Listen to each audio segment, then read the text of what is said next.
So, welcome again.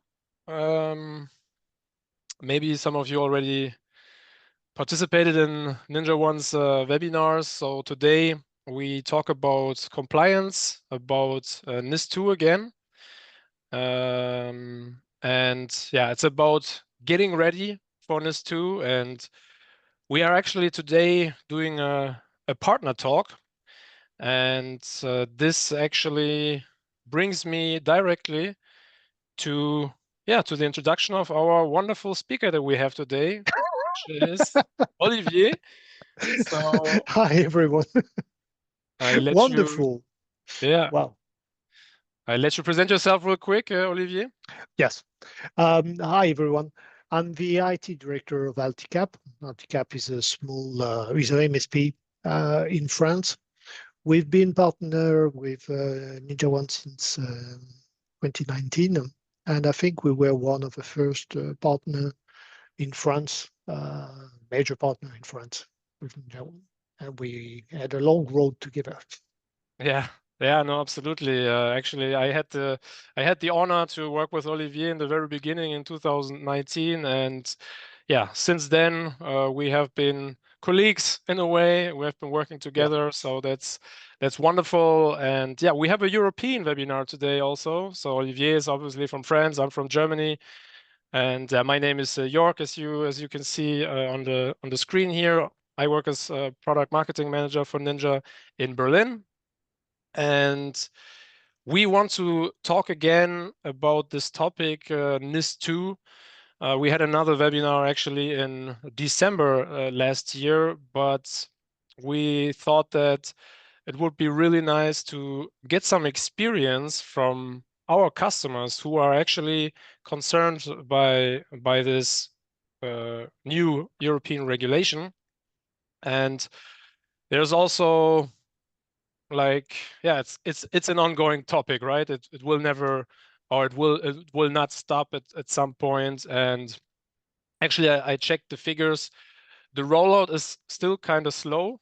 um I think the NIS2, uh the member countries of the EU, they were supposed to transpose the directive into national law by October last year. And actually, just when we did the webinar in December last year, it was just 5 people who actually did it. And today, five member countries, and today we have 9 member countries.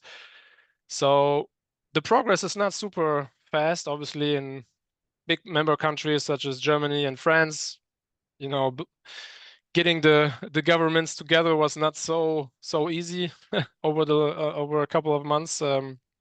And yeah, that's why, for example, these 2 countries still don't have transposition law.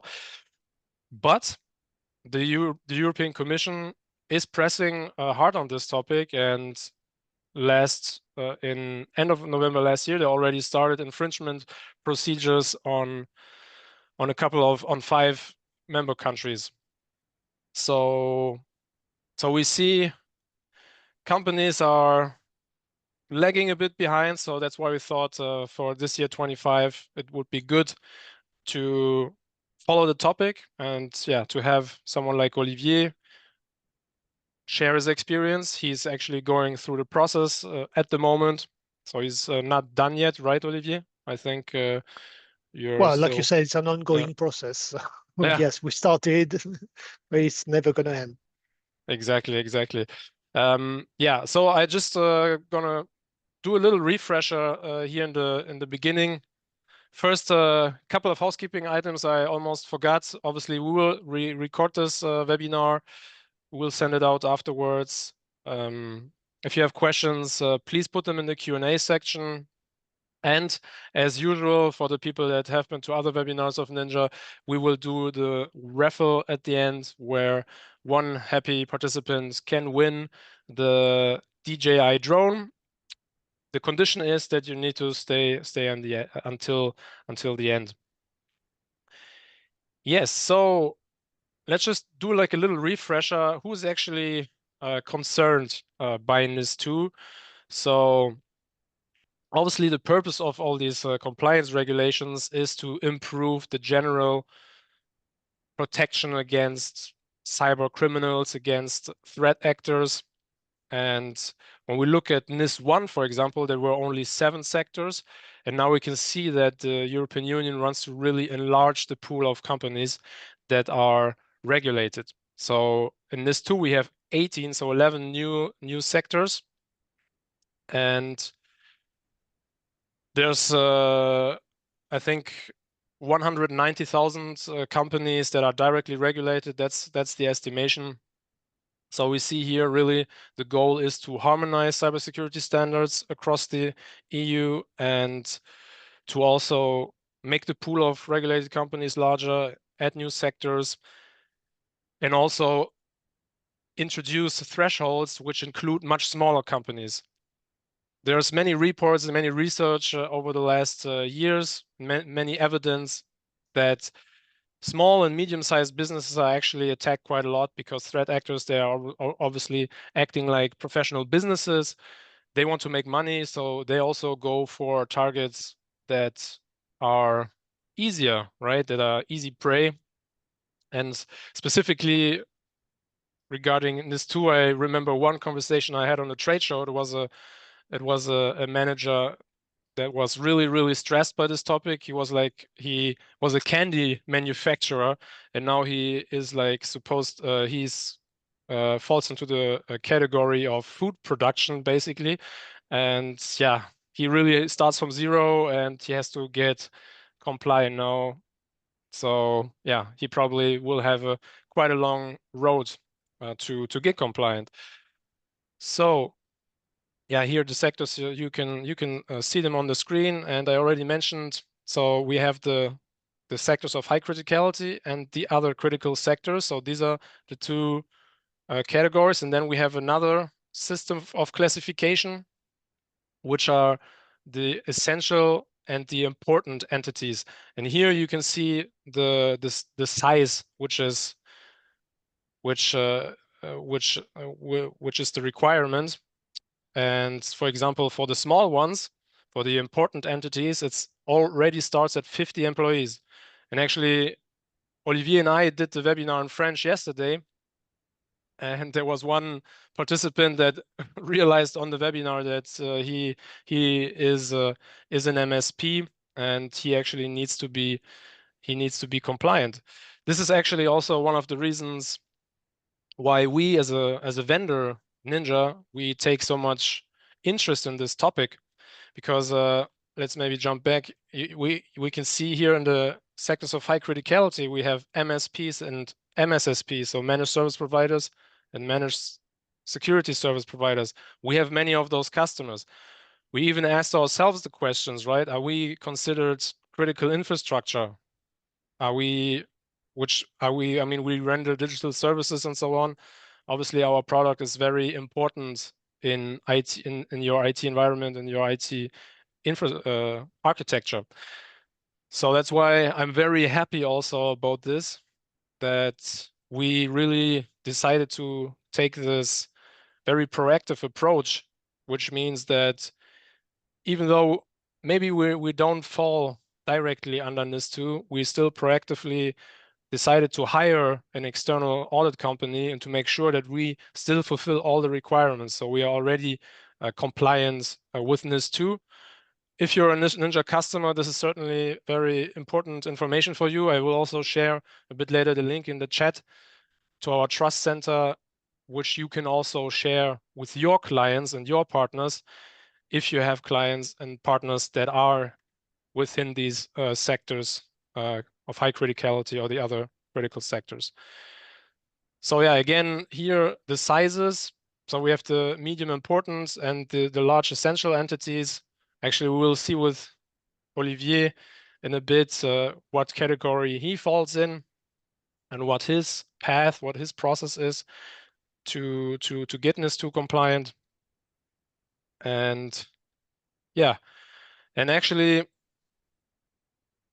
again, one of the observations that we constantly make, and this is also something that comes back from research and from the different from the evidence that we see in the market, is that the better, the stronger you are on your fundamentals, right? In IT management and in IT security, the easier it is to get compliance. Then it just becomes some kind of paperwork, right? If you have the rigorous security controls already in place, but you don't have the ISO badge on your website because you didn't pay an external company yet, then it will be easy.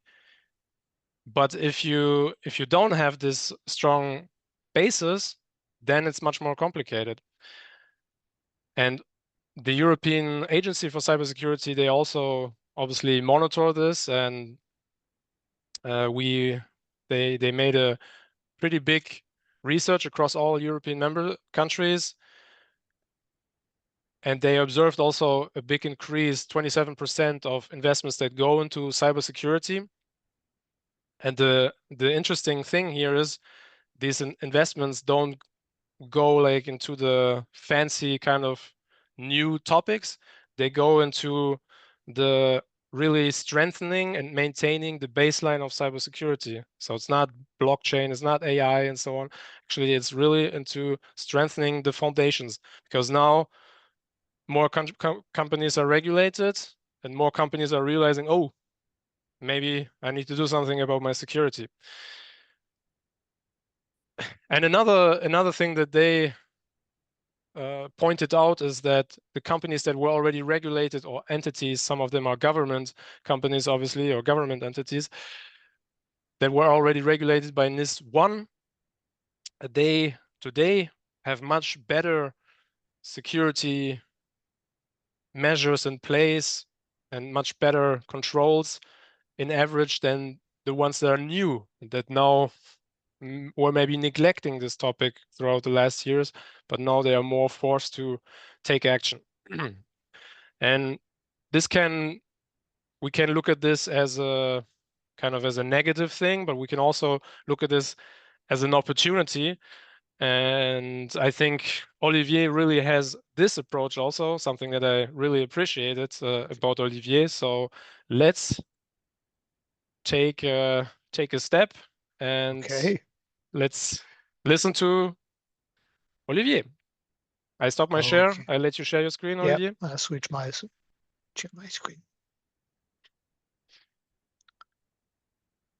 Can you see it right? Yes. Okay. Well, hi everyone again. First of all, I want to apologize for my English. I'm not used to speak publicly in English, so I may be looking for my words from time to time and I might request your help in some in some cases. So who is Alticap? Alticap, we're like we said in the introduction, we are a French MSP company. The company was created in the year 2000, and we serve about 3,000 customers in France, most of them being small or very small businesses. And like probably most of you know, small businesses are mainly focused on doing their job right and well. They want to do the job. They want customer satisfaction is important for them. And for many of them, IT is more necessary evil, something they need, but that doesn't help really in their in doing their job well. And cybersecurity is often a concept they have trouble feeling concerned of, something very abstract to them. And therefore they rely on Salticap to take care of all these. They trust us on taking care of all those matters and sorting any issue that could arise from hardware failure to cyber attack in a fast and efficient way. This being said, most of them don't really care whether we are ISO 2000 certified or not. All they want is just to do the job quickly, accurately, and efficiently. And to be sincere, Altica being a small company, we tend to apply the same perspective to us, to this, which means that when I first heard about NIS2 a couple of years ago, um, my first reaction was, yeah, another regulation. We're going to have to go through more time. We're going to be wasting on paperwork. And all this for, in the end, not much more business opportunity and business opportunity. But anyway, it had to be done. We went through it reluctantly. First went to the ANISA website to find out exactly what sort of category we fell into. Just like explained, York, there are many categories that apply to you depending on your number of employee, your annual revenue, and your category of businesses. And Alticap being 160 employees, having 20 millions revenue, and being a MSP, but also a cloud hoster and telecom and telecom provider. We are classified as an important entity, which means that not only we have to have strong cybersecurity measure in place, but we also have to be ready to notify the authorities of any cyber incident, any leakage that could arise, and prove not only the action we took uh, beyond to avoid this to happen, but also to be able to explain all we've put into place to mitigate, to solve the issue as quickly and efficiently with a minimum impact to our customer and to ourselves. So it came quickly. We realized that NIS2 is not about having the right tool. It's not even about doing the things right. It's basically about knowing what are your assets, apply a strict policy to them in order to protect them, and being able to prove in case of a cyber incident that you've been doing everything of the best you could. And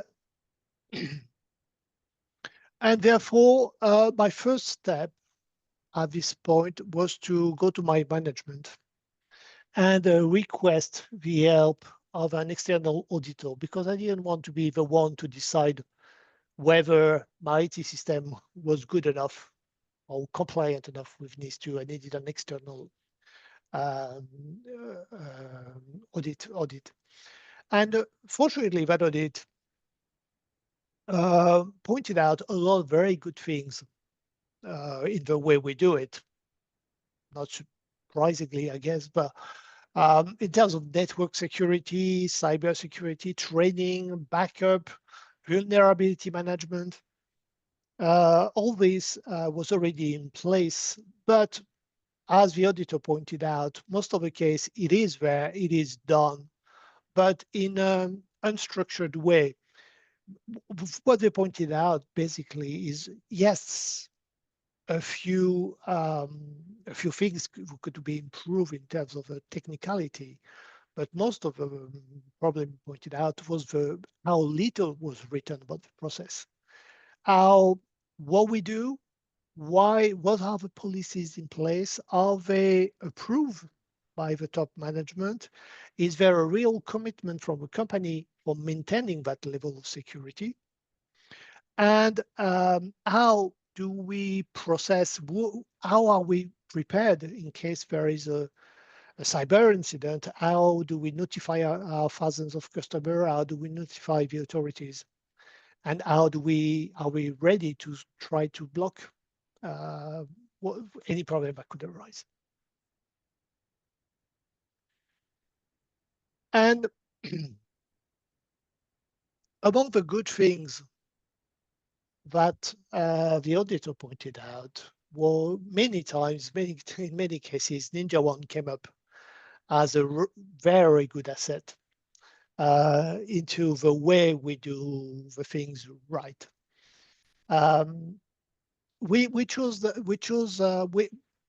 had many ARMs before, but we chose switch to NinjaOne in 2019. Not only because it had all the certification and all the feature requested, but to be frank, also because we had a great customer partner, client partner relationship, that went just well beyond the simple retail. And just like we explained earlier with York, we've been working together, improving the product, and there's this real understanding, and we share the same priority on what's important for MSP.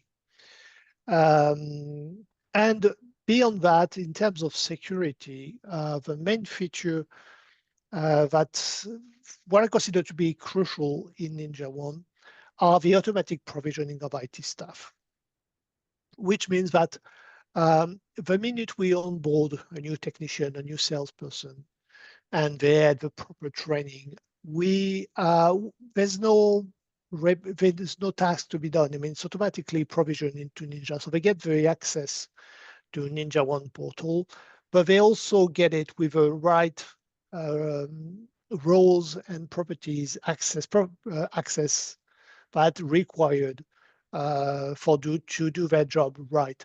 I'll take an example. Our salesperson use NinjaOne every day. They do use it to check the serial number of the server, to check the warranty expiration of the server, to check which version of the software is installed in the customer. But they in no way can interact and modify anything. And this is set into a role which is attributed to that group of user. And once set right, we are guaranteed that nobody can do anything that it's not supposed to do. And if any case it did, there is a very high frequency trail of actions which are recorded by Ninja, which would allow me to find out quickly and easily who's been doing what and where. So this is really reassuring for me, knowing that how many people work for us, they will not in breach. We minimize the risk to in breach our end customer security. One of the key features that we use in Ninja in terms of compliance with NIS2 I would divide them. Well, there's a long list here, but basically there are three groups here. One of them is, first of all, know your asset. What are your servers? Where are they? What are they connected to? Your servers, your desktops, your smartphone. What version of iOS do they have? What version of that? What software do they have? So know your assets, your IT assets. And then apply security policies, compliance policies to those assets. Say a compliance policy, which means that you can decide what level of patching do they get? Is the hard drive to be encrypted? Do they have the right antivirus? Is the antivirus working properly? Are they backed up properly? Is the firewall up? All those things that make a device compliant with our organization is defined into a policy that apply to a group of devices. And once that device is onboarding and affected and under that policy, NinjaOne will automatically make sure that all the requirements are met. No antivirus, we'll install the antivirus.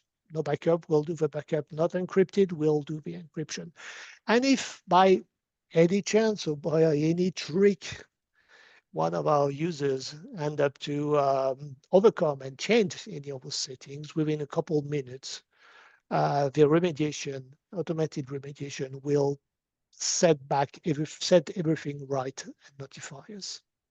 And this is really a peace of mind, knowing exactly how set and how secure my network is. 。 And to come to a quick conclusion, I would say that compliance to NIS2 is an ongoing journey for us.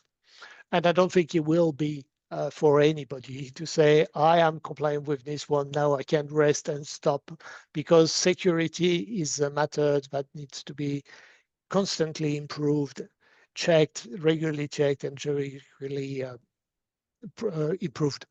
So it's an ongoing journey for LTCAP, but the thing changed in the way that what first started as a journey, as an obligation that was perceived as an obligation, regulation that was an obligation for us to apply to, turned to an opportunity to improve the way the security of the whole company, and the way we and in the end the strength, the trust we can provide to the credibility we can provide to our customers and partners. And I'm firmly convinced now that conforming to NIS2 is contributing to a better future for LTCAP, and I hope the company will continue for many more years this way. Thank you very much. Yeah, so let's imagine a big round of applause in the silent online meeting. But no, thanks a lot, Olivier. That was really great, and I really appreciate your effort to participate in these online events that we organize. I think you closed your camera. Maybe you wanna. Oh, I'm sorry. Yeah, no worries. And yeah, actually, Olivier is also part of our customer advisory board. So it's really someone that is really committed to a good partnership, and that has a close look on the product and drives innovation for us, for his company, obviously, and also for us, since he has lots of really good feature ideas. And this also obviously is a quick side note to everyone.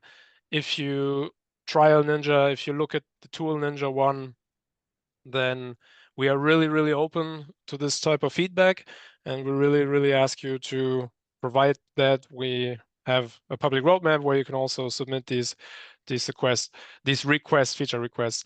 But anyways, I wanted to also bring up one topic. We talk about compliance. Yesterday, on the French webinar, we had another speaker, also from a half MSP actually, and half software company. Interesting perspective also, because he was both internal IT and both MSP in the end. And they are actually ISO compliant today. So again, they cannot participate. However, I have another story of another company, one of our clients, who is also ISO compliant, and who bought Ninja initially to get ISO compliant. And no, so second. And why is this interesting? So now I understand you, Olivier. Ah, there it is. I was looking for the share button myself. Yeah. What is so interesting about ISO in this, also when we talk about NIS2, is actually the head of NIS2 for this European Cybersecurity Agency, ENISA. His name is Maxime Drecker, if I remember correctly. He said himself that companies who are ISO 27001 compliant already cover 70% of the requirements of NIS2. And that's why I think it's really valuable also, if you fall under NIS2 and you want to become compliant, why not start with ISO? Then you have the big advantage, obviously, that you also have the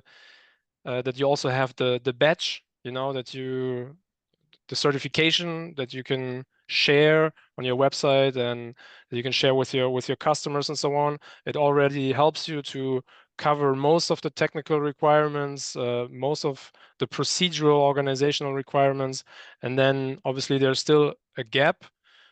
And I'm not obviously not the biggest experts, but let's say the gap is a lot about, for example, reporting incidents to your national cybersecurity agency when something happens. There are like stricter liability rules. So there are a couple of differences, but when it comes to the technical aspects, they're very, very similar. And this company, Inventize, they're also an MSP, and they started actually looking for a tool because they really had nothing. They really had no visibility on their IT assets. They were treating all their issues, all their customer requests and so on in a centralized Outlook account, more or less, which is obviously not very efficient. And they were working with a lot of servers where they always had automation issues.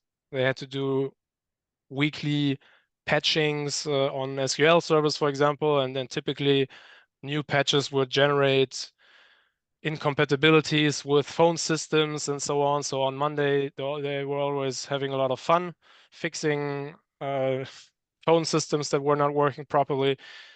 This is at least what the CEO told me. So this is then something where they started looking, and then they decided to go for Ninja, and they also used Ninja then to become ISO compliant. And here I also want to make a disclaimer. I think everyone understands it, but I always repeat that. Obviously, NinjaOne is a technical, an IT management tool, an endpoint management tool. So it's not a dedicated compliance management tool. It is helpful, but obviously there are still other aspects, organizational aspects. You need to formalize your security controls and your policies in a written form somewhere, and so on, right? But from a technical perspective, obviously, he also complied complied to a lot of the technological controls that ISO includes: protection against malware, web filtering with our Bitdefender, integration, management of vulnerabilities is always a big one. Access management, who has privileged access or not. For example, Inventize, they run automatic scripts that remove local admin accounts and deploy threat locker, to give a concrete example, which they do, what they do with NinjaOne. And also the aspect of software management, creating reports on installed and removed softwares that they have to keep these reports, just to give you a couple of examples. And this is actually also something that sorry, just wanted to make a wrap up. The three big areas where a tool like NinjaOne can be helpful when it comes to compliance is specifically, as I said, or as Olivier also said, the asset management, so the visibility on your assets, the patching and vulnerability management, and also actually the audit trail that you have, right? The monitoring and the monitoring of activities, but also the audit that you have of your internal organization, who has done what. And you have that in a really detailed fashion. Olivier also mentioned that in his presentation.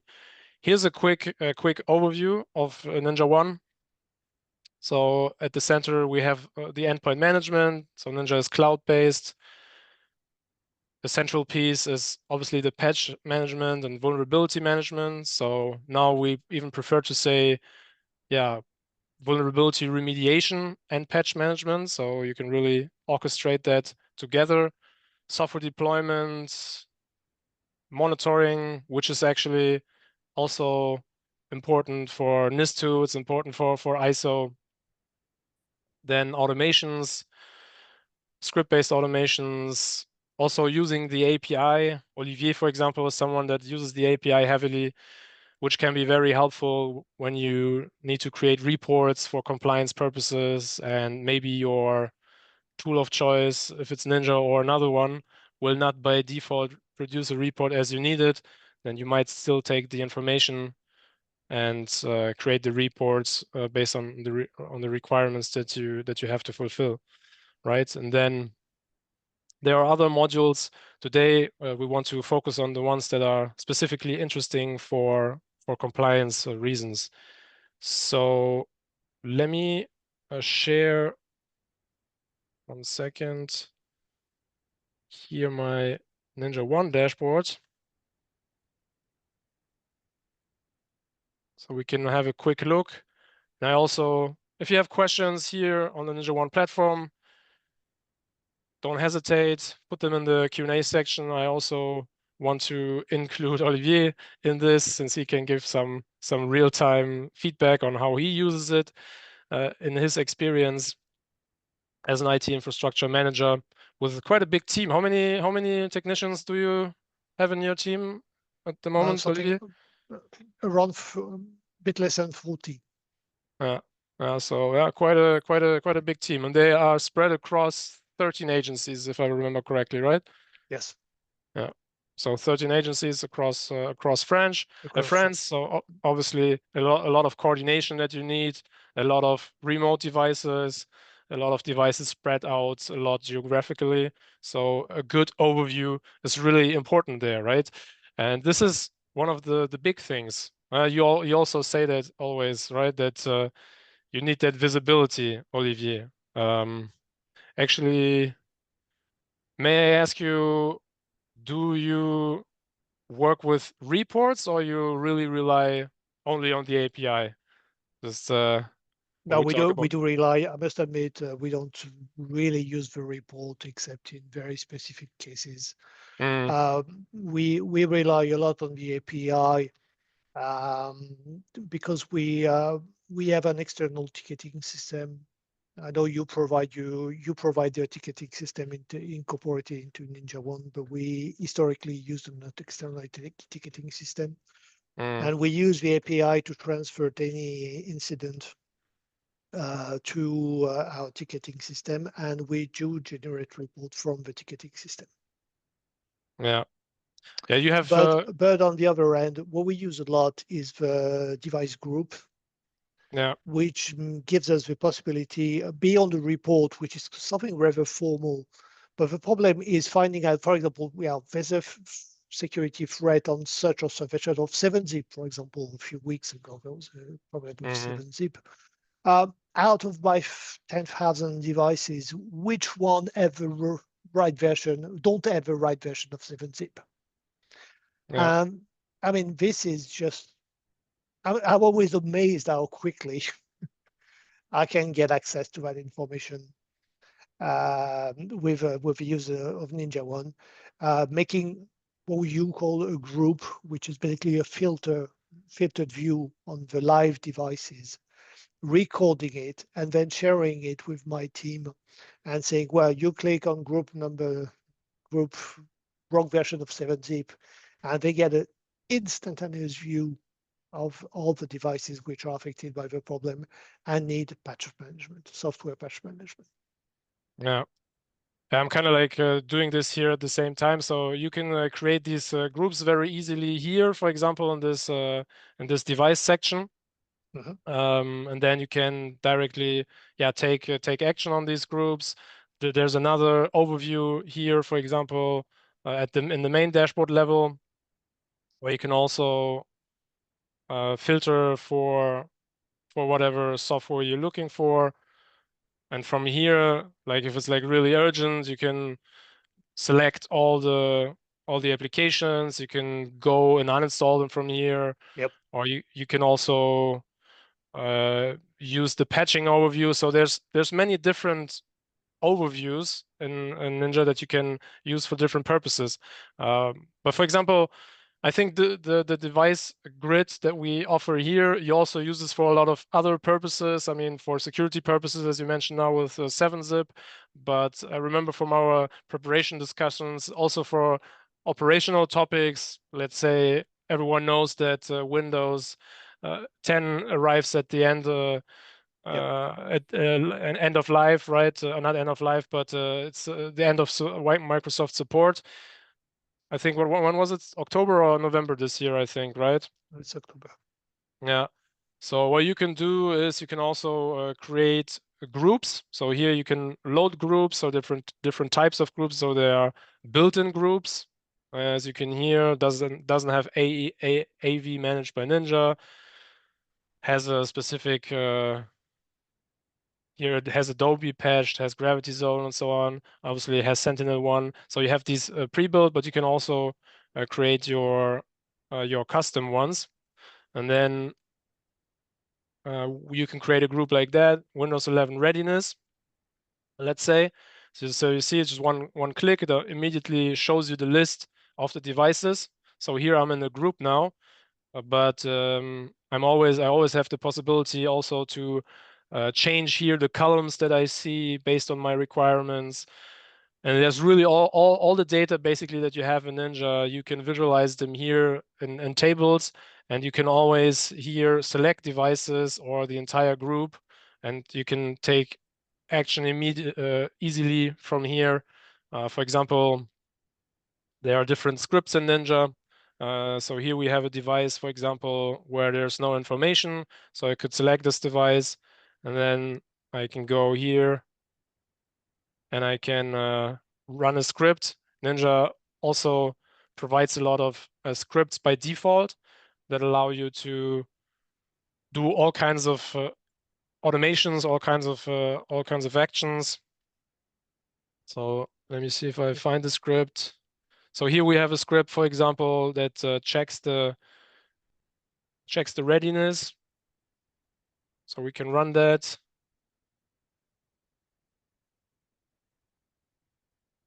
And then here, actually, this column is a custom field.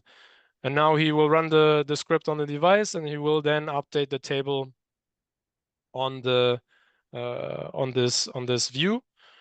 And you can always go also to an individual device. Here you have the audit trail, which Olivier mentioned, right? So here you can see the action is requested to start, and then it takes some time until it goes through the process. So yeah, here we see the result. Okay, not capable. And then it will populate these custom fields that we have here. That was a great Um, improvement for custom fields. I just saw yeah, in the chat someone mentioning the upgrade script to go from Windows 10 to Windows 11, yeah, which allows you to automate, for example, create a condition saying if Windows is capable and but running in Windows 10, then upgrade. yeah.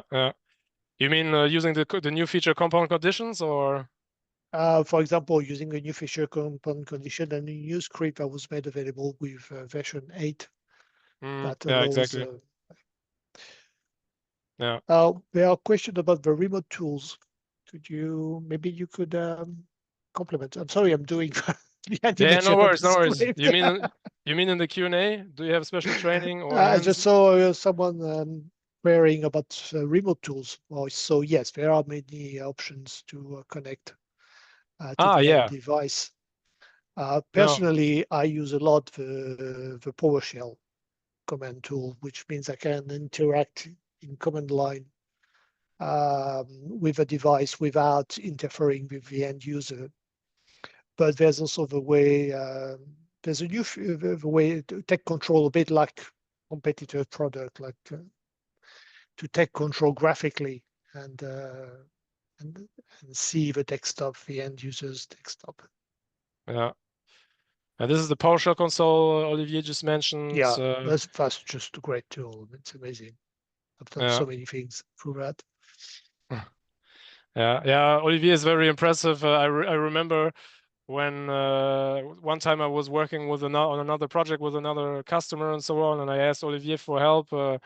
And at that time, Ninja was lacking a specific feature. I don't remember exactly what it was. And then I was discussing with him on the phone, and he was literally like writing the script in PowerShell That was before ChatGPT while we were on the phone. I was like, wow, Yeah, okay. I yeah. was impressed by that. Anyways, yeah, so we also have our own remote tool, Ninja Connect. So unfortunately, I don't have it on my device now, so cannot even click on it, start it here. But yeah, we have TeamViewer. It gives you a view of the computer, the desktop on the computer, with and interact with the end user, with the possibility to take control of the screen, share, send file, collect files, chat with the user. And there's also a new feature which appeared with version 8, which is the remote control in background, Yeah. which gives you a graphical view to the user's desktop, but without interfering with the actual desktop of the user. Mm, yeah. Yeah. That's a really good point. Also, now I wanted to go a bit into the topic of patch management, vulnerability management. This is a very important topic, specifically for compliance in general, for cybersecurity and compliance specifically. You have a lot of different dashboards. So you always have kind of this IT operations, IT infrastructure perspective. All right. Here you have a useful dashboard for that.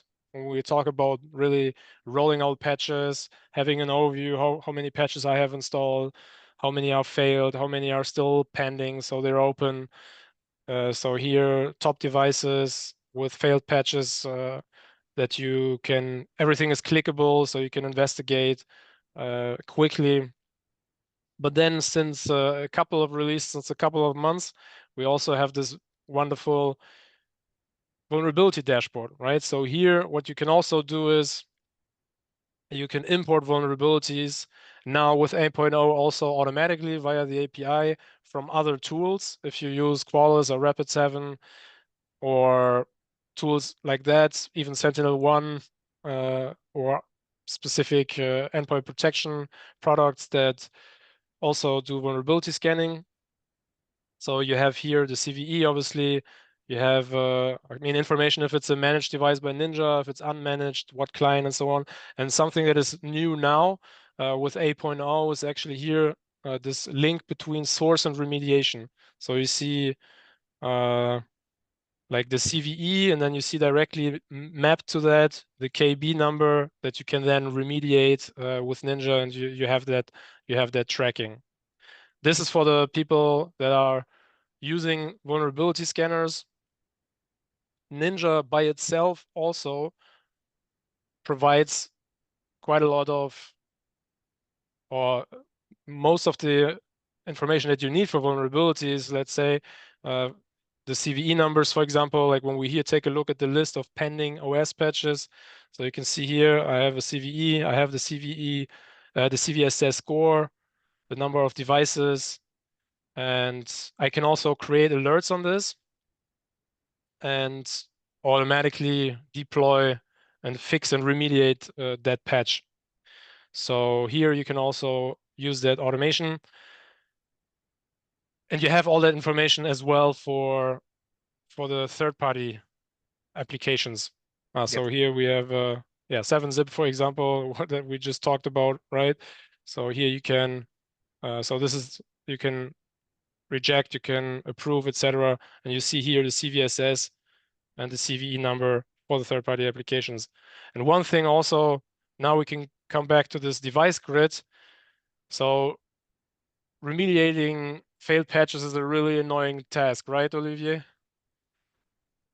I'm sorry, I was You mean checking like the. I think this is like a typical like manual task for technicians, right? So let's say you have a couple of hundred devices, you patch them, and then there's like 10 or 15 or 20 with failed patches, Yep. right? I mean, this happens on a regular basis. You agree Yes, with of me? course it does. Yep.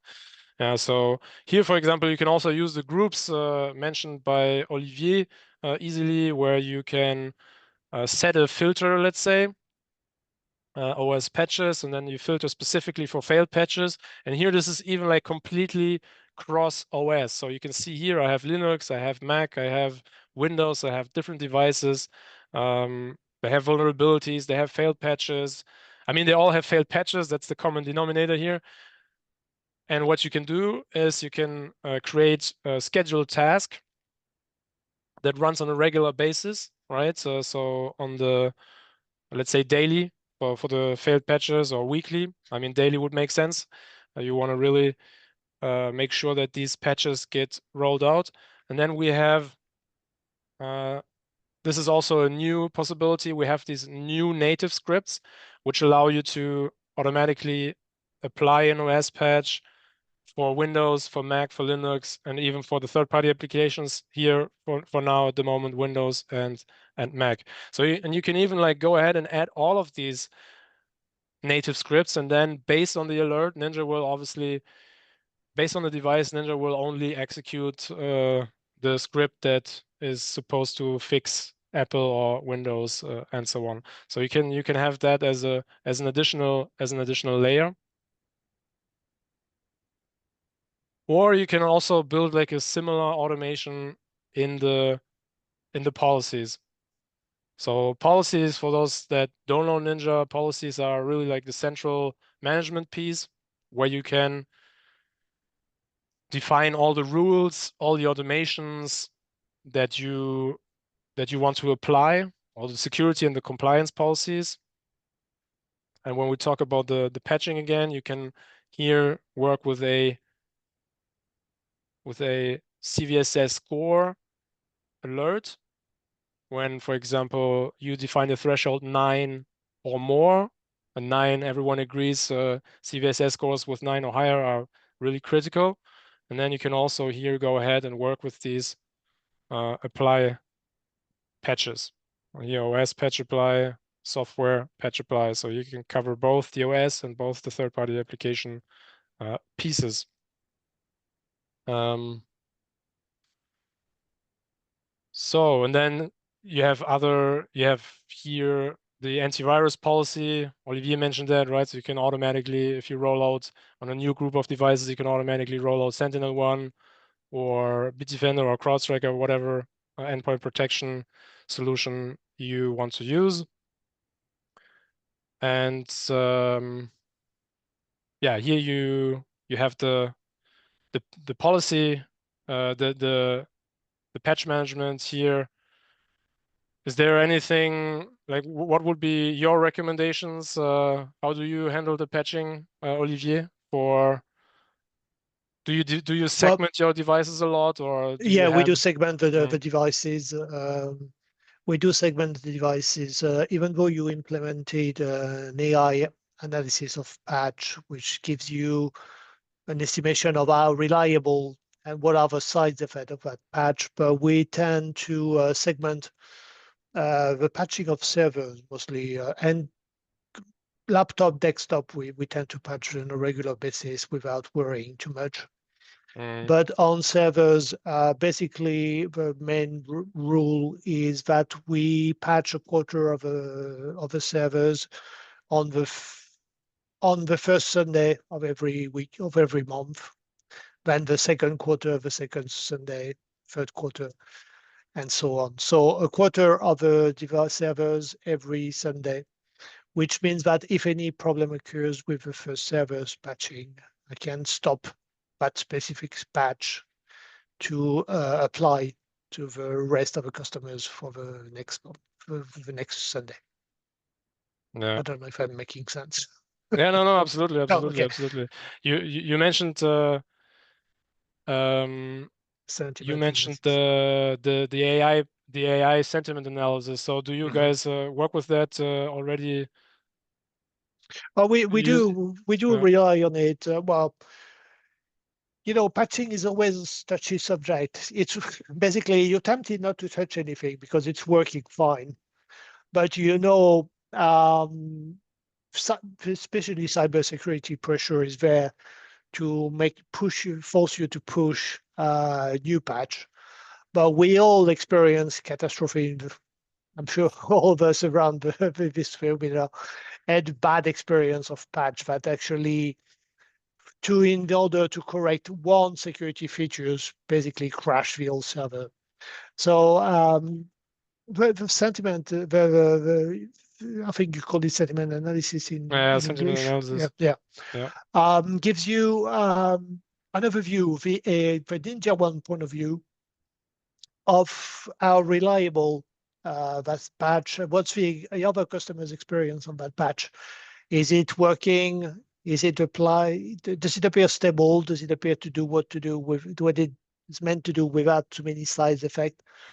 So we do give a look. We do apply to it.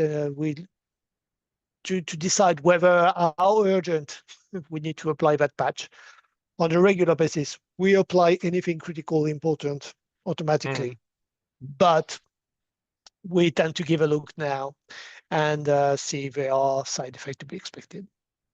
Yeah. And Ninja, as you know, on the roadmap, right, we will offer the possibility to even automatically deploy a patch based on automatically also stop the deployment of a patch based on the sentiment analysis. Is Mhm. that something you would consider for workstations, or can you imagine to do this for servers, or would you Oh yeah, rather? definitely. Yeah. Yeah, Yes, I would. Yeah. yeah. Yeah, this is something really exciting. So Ninja in general has a pretty cautious approach to AI. So we see AI really as an assistant to provide useful information that can help you to avoid like doing long Google searches and stuff like that. But we will also uh, introduce even this AI-based automation where, based on the sentiment analysis, people can choose to stop the patch deployment. This is something we have Mm. planned, and I think that's really cool. So then we're really getting closer to the to Just this really to get that uh, second opinion about the e- patch. I mean, I exactly. wouldn't rely. I'm not sure I feel comfortable putting AI into the drive seat and Yeah, decide when to patch and when to restart the server. But there, just give me your opinion about it. Something that could have done, I would have done before. I would do going online and checking on Microsoft website and getting around Reddit and checking up other users' opinion. But there, it's sold into the product, so why should I? It saves me a lot of time just getting that second opinion on the yeah, patch. no, absolutely, absolutely. And then really briefly, here, for example, you have this activity search that Olivier also mentioned, which is really important for compliance purposes, that you really have that Yeah, audit trail where you can filter. I mean, here in Ninja, you can filter by organization, by device, by user also. If maybe there was a malicious employee, all right, a disgruntled employee, and you need to figure out what he has done. So there's a specific, a very detailed trail of that, and you can filter out here vulnerabilities or patch-related information, policy, scripting-related information. So you really have that detailed audit trail here in Ninja. And also one last important thing, which I wanted to mention is the user management. I'm really excited about this. I mean, this is not a brand new feature, but I know, Olivier, you love this feature, and I remember a couple of years ago when you were like criticizing me for not that we don't have this, but yeah, we do have this integration now between the Ninja technician roles and yeah, AD via the SCIM protocol, right? And yeah. you, I'm afraid I might have been pushing very hard on this feature for a while. uh, That's definitely a feature that Olivier was pushing hard for, very hard for. All right, Yeah. so now I see again the time always goes by so fast, 1 hour. It's insane, Oh especially yeah. if Wow. I have if I have a guest like Olivier. So I think it's really interesting to discuss this real life perspective. So now, please have a couple of minutes of patience. Let's spin the wheel to actually see who's the lucky winner of today's raffle. So do we have Linus Lund today? Let me check the participants so I can. So Linus Lund. No, I think he's not here. Okay, remove. Oh no, we bored him. He doesn't know what he's missing. So drum rolls. What do we have now? Brian. Is Brian here? Brian is here, it seems. So I hope he's at his desk and not walking around his office.